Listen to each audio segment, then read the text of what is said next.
महात्मा बुद्ध को जब ज्ञान प्राप्त हुआ तो उनका ऑरा अर्थात आभा मंडल 300 किलोमीटर तक फैल गया।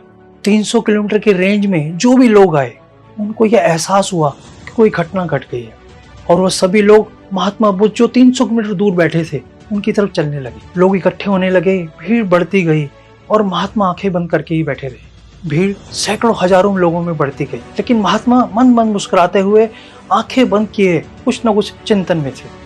कुछ समय बाद महात्मा बुद्ध ने आंखें खोली तो एक बुजुर्ग ने पूछा, महात्मा क्या मिला? तो महात्मा ने कहा, मिला तो कुछ भी नहीं।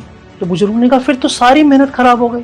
तो महात्मा बुद्ध ने कहा, एक अर्थ में, लेकिन यह पता लग गया कि अब ढूंढने की कोई जरूरत नहीं थी, कुछ गुमा ही नहीं था। तो बुजुर्ग हैरान थे कि कुछ मिला ही नहीं। इतने समय आपने तपस्या की, ध्यान किया, लगभग 6 साल के बाद उनको मिला कुछ भी नहीं और साथ ये भी कह रहे हैं कि कुछ ढूंढने की जरूरत भी नहीं।